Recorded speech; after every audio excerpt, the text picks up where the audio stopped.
पहली बात तो ये दगाबाज पवार, जिसका दगाबाजी का लगातार का इतिहास है। सन 78 में अपने गुरु को भोजन की थाली पे दगा देकर आया। 2014 की जो महाराष्ट्र की सरकार जिस तरह से उठापटक में थी, तो उस समय इसने सौदेबाजी करके पद्म भूषण ले लिया। जिस समय अमित शाह को तड़ी पार किया गया था गुजरात से बंबई, उस साजिश में ये बराबर का साझीदार था। शर्म आनी चाहिए इसको, और कम से कम इस देश की जो मीडिया है उसको आईना दिखाना चाहिए शरद पवार को, जैसे हम लोग दिखा रहे हैं।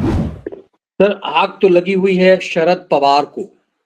शरद पवार के बारे में महाराष्ट्र में जाकर के अभी अमित शाह कुछ बोल आए थे। अमित शाह ने बुढ़ौती में शरद पवार को कहा कि सब महाराष्ट्र की जनता ने इन सबको 10 फीट नीचे जमीन में गाड़ दिया है। मतलब कहा कि जिहादी बन गए थे तो 72 हुड़ों के पास तो 10 फीट अंदर ही जाएंगे। तो ये बात शरद पवार ने शरद पवार के बारे में और उद्धव ठाकरे के बारे में कहा। अब तिलमिलाए उद्धव ठाकरे एकदम से इतिहास बताने लगे कि हमने गुजरात से जब भगाया गया था तो महाराष्ट्र ने शरण दी थी। एकदम से वो तड़ी पार जो कह के जो चिढ़ाया जाता है योगी आदित्य अमित शाह को, वहां चोट मारी है। आप कह रहे हैं कि पवार, ये दगाबाज पवार काला इतिहास भूल गया अपना। हाँ, पहले तो मनीष जी देखिए, ये अमित शाह को जो है ध्यान रखना चाहिए था कि 80-85 वर्ष का हो गया, मुंह उसका ऐसे टेढ़ा हो चुका है, तो उस इतनी उम्र में अगर उसके पेट्रोल रगड़ोगे तो वो फिर वो तिलमिलाएगा तो है ही, चिल्लाएगा तो है ही, फिर उलूल जुलूल उसका मुंह से निकलेगा। लेकिन उसके मुंह से उलूल जुलूल निकला और उसकी बात का कोई जवाब देने वाला भी नहीं था। लेकिन यहाँ पे किस तरह से खैराती इसको वो टूट पड़े कि पवार ने कह दिया, पवार ने कह दिया, तो फिर इसको जरा आईना दिखाना भी जरूरी रहा। अब गुजरात में नहीं रह सके तो मुंबई में शरण दी गई। अमित शाह के बयान पर भड़के पवार जाने क्या कहा, ये तो यही इसने बोला है कि जब तड़ी पार किया गया था तब बंबई में आके रहे थे। तो पहली बात तो ये दगाबाज पवार, जिसका दगाबाजी का लगातार का इतिहास है। सन 78 में अपने गुरु को भोजन की थाली पे दगा देकर आया, और ऐसा दगा देकर आया कि वो आदमी कभी पनप ही नहीं पाया। तो वहां से इसने दगा की शुरुआत की। राजनीति की सीढ़ी ये दगाबाजी की लाश के ऊपर पैर रखकर ये चढ़ा। तो पहले इसने गुरु को दगा दिया, उसके बाद जब कांग्रेस में आया तो इसने कांग्रेस को दगा दिया, तो नरसिंहा राव को दगा दिया। वो नरसिंहा राव की दगाबाजी जो थी, नरसिंहा राव का चेहरा इसके ऊपर इतनी बुरी तरह से चला था हंटर, कि ये एकदम औकात में आ गया था। अन्यथा दगाबाजी इसने नरसिंहा राव के साथ भी की थी। मैं एसबी चौहान का किस्सा आप लोगों को बहुत पहले कई बार बता चुका हूँ, इसे दोहराऊंगा नहीं। तो वो दगाबाजी इसको नरसिंहा राव ने इसको सबक सिखाया था। उसके बाद इसने सोनिया गांधी के साथ दगाबाजी की जब कांग्रेस छोड़ कर गया, 99 में छोड़ कर गया, 2000 में कांग्रेस के साथ मिलकर सरकार बना ली।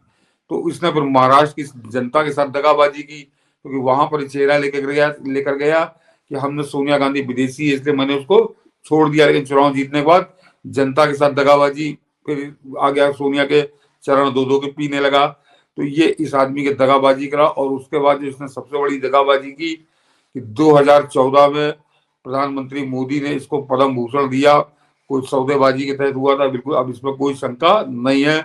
2014 की जो महाराष्ट्र की सरकार जिस तरह से उठापटक में थी, तो उस समय इसने सौदेबाजी करके पद्म भूषण ले लिया।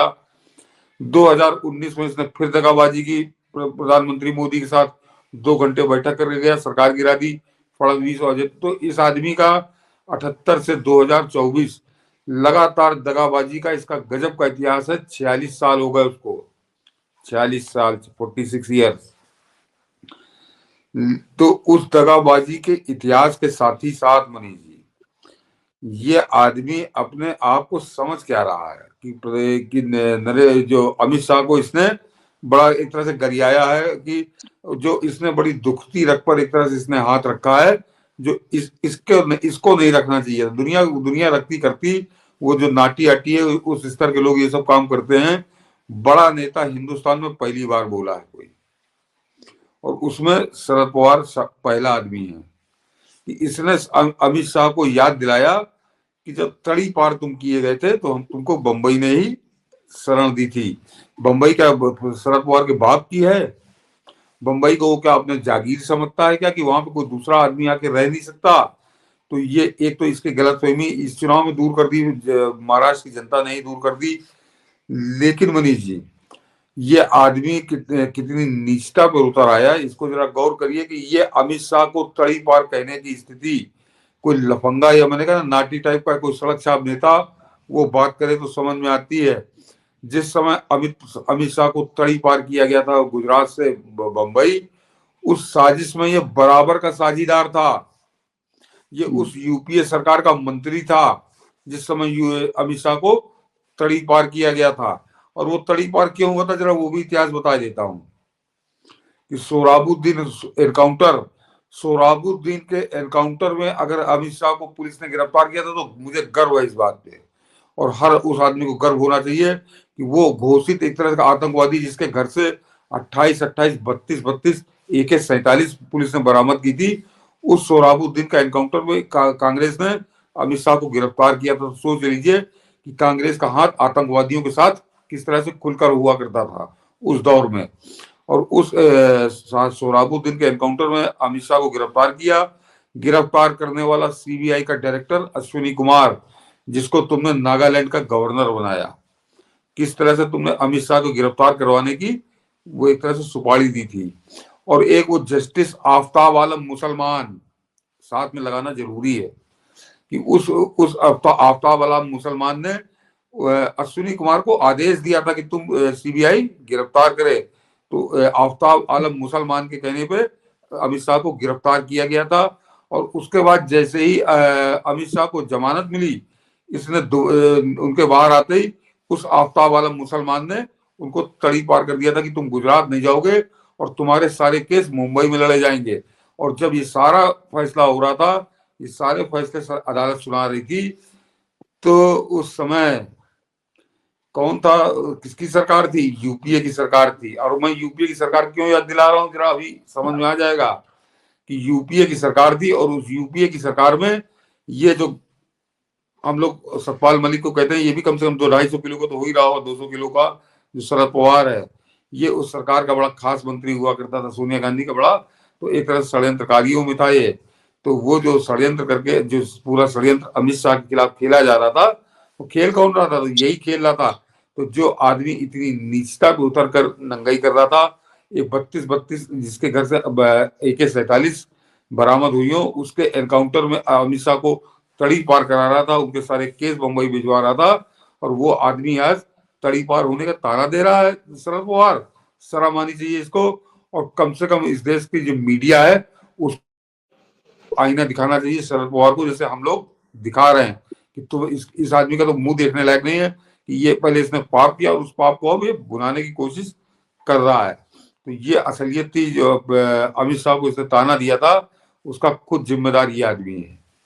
बिल्कुल, जिन खलियारों ने आजकल तो एक परंपरा हो गई है कि हर किसी को चाणक्य बना देना। चाणक्य समझेंगे नहीं, इसे चाणक्य कहा जाता था कि ये चाणक्य। और जितने खलियार लतियार हैं ये सब इसे चाणक्य बताते। इस चाणक्य की स्थिति ये हुई कि समझिए कि पार्टी गई, चुनाव चिन्ह गया, उसके बाद जब जनता की अदालत में गई तो जनता ने जूते मार के भगाया। ऐसी स्थिति भी नहीं रह गई कि इसमें से कोई भी पॉलिटिकल पार्टी महाराष्ट्र में नेता प्रतिपक्ष की भूमिका कर सके। ऐसा आदमी महाराष्ट्र में चाणक्य कहा जाता है। आप देखेंगे इतना इतना बड़ा मोटा मोटा गेंडा टाइप का पत्रकार सभा करके इसका महिमा मंडन करते हैं कि ये तो इतने काबिल हैं, ये तो कुछ भी कर सकते हैं शरद पवार। लेकिन कहां पूंछ पर लात अमित शाह ने रख दी इसकी कि इस बुढ़ौती में 85 साल की उम्र में तीर मिलाया। और जैसे बच्चे झगड़ते हैं ना आपस में बचपन में कि झगड़ा हुआ तो तुम्हें जो मैंने वो सामान दिया था वापस करो, मैं तुम्हारा, तो इस तरह की हरकतों पे आया। प्रहार दूसरे ढंग के भी किए जा सकते थे। लेकिन मनीष जी, आज के शरद पवार के इस बयान में एक बड़ा सकारात्मक संकेत मैंने देखा है, जो जो कहीं लिखा नहीं जाएगा, कोई बोला नहीं जाएगा, लेकिन मुझको बहुत सकारात्मक संकेत मिला। और उस संकेत को देखकर मुझको मेरी तबीयत खुश हो गई कि आज शरद पवार ने जो ये बयान दिया है, इस बयान के अर्थ समझिए। जो जो बातें कही नहीं जाती वो आपको समझनी पड़ती हैं कि इसका मतलब कि उस दिन जो अमित शाह कह कर आए थे, उसके बाद अब मेरे ख्याल से इसको बहुत साफ हो गया कि ये लोग जो नौटंकी फैलाए थे कि चाचा का प्यार भतीजे पे उमड़ आया और उद्धव ठाकरे का प्यार देवेंद्र फडणवीस पे उमड़ आया, उसने खर्रा लिख डाला, एक पूरा संपादकीय लिख डाला देवेंद्र फडणवीस की चमचागिरी में। तो ये जो पूरा नौटंकी फैलाए थे, इसका मतलब इस गेंडे को भी समझ में आ गया कि किसी भी कीमत पर अब पुनर्वापसी मेरी नहीं होनी है। और यहाँ पर अमित शाह जो कह के गए वो पत्थर की लकीर है। अन्यथा ये इतना जलील होने के बाद भी, मैं फिर कह रहा हूँ कि इतना जलील होने के बाद, क्योंकि अमित शाह ने जो बयान दिया था वो इसको जलील किया था, लेकिन इतना जलील होने के बाद भी ये बड़ा मुस्कुराता चेहरा लेके खड़ा रहता, क्योंकि अगर इसको जरा सी भी उम्मीद होती कि हमारी वापसी हो जाएगी। और इसकी ये जलालत, मैं इसकी जलालत मैं 1994 में देख चुका हूं। अब जरा याद दिला दूं एक बार, क्योंकि वो जो अभी मैंने नरसिंह राव घंटर की बात की थी, इसने यही नाटक किया, यही ठुमके मटकना ठुमकना इसने शुरू किया था नरसिंह राव के साथ। और उस समय, आज इसने नाम दिया उनका, आज इसने उनका नाम दिया है कि शंकर राव बलवंत राव चौहान, एसबी चौहान की इसने बात की है। ये मरते दम तक नहीं भूलेगा उनको कि उस समय गृह मंत्री थे वो नरसिंह राव के। और एसबी जब ये ज्यादा इसने नाटक शुरू किया, सरकार गिराने के चक्कर में लग गया क्योंकि अल्पमत की सरकार थी, तो एसबी चौहान ने बाकायदा टेलीविजन पर आकर इंटरव्यू दिया था कि हमारे पास एनएन वोहरा कमेटी की रिपोर्ट रखी है जिसमें आतंकवादियों और दुर्दांत अपराधियों के साथ नेताओं के संबंधों का बड़ा खुलकर जिक्र है। और अब हम उस पर विचार कर रहे हैं कि उस रिपोर्ट को सार्वजनिक कर दिया जाए। और उस वो एसबी चौहान के उस इंटरव्यू के बाद इस शरद पवार को लगातार 2-3-4 साल सांप सूंघा रहा, सांप जैसे सांप सूंघ जाता आदमी को, ये सारी खुरापात। और जितना वो जो रामलाल हलवाई आजकल टेलीविजन पे, वो यूट्यूब पे चैनल चला रहा है, मोटा पैसा 250 किलो का, वो सब जितने इसके चमचे वो थे, जो चाणक्य कहते हैं इसको, वो सारी चाणक्य की पंथी, इसकी चाणक्य नीति, वो अपने एक सेंटेंस में, एक इंटरव्यू में एसबी चौहान ने बत्ती बनाकर इसके स्थान विशेष में डाल दी थी। उसके बाद इसकी कोई आवाज कभी सुनाई नहीं दी। ये आज्ञाकारी नौकर की तरह है। मैंने ये, क्योंकि मैंने बहुत बहुत होश हवास में बड़े अच्छे से देखा है कि जितना ये बहक रहा था, उस एक इंटरव्यू के बाद एसबी चौहान के, ये आज्ञाकारी नौकर की तरह नरसिंह राव के हुक्म बजाया करता था। तो ये कितना बड़ा चाणक्य है, इससे आप समझ सकते हैं। ये जब तक इसमें कोई लक्ष्य नहीं चलता तब तक ये ठीक रहे, तब तक बहकता है, और उसके बाद ये तत्काल ठीक हो जाता है। तो इससे कोई फर्क नहीं पड़ता। और इसको आज ये याद दिलाना फिर जरूरी था कि जो नरसिंह राव ने किया, तो मेरे ख्याल से अब वही मूड अमित शाह भी बना चुके हैं। अमित शाह भी बना चुके हैं, और जल्द इसका मतलब इलाज की तैयारी भी जो है इसकी हो ही जाएगी। हाँ हाँ।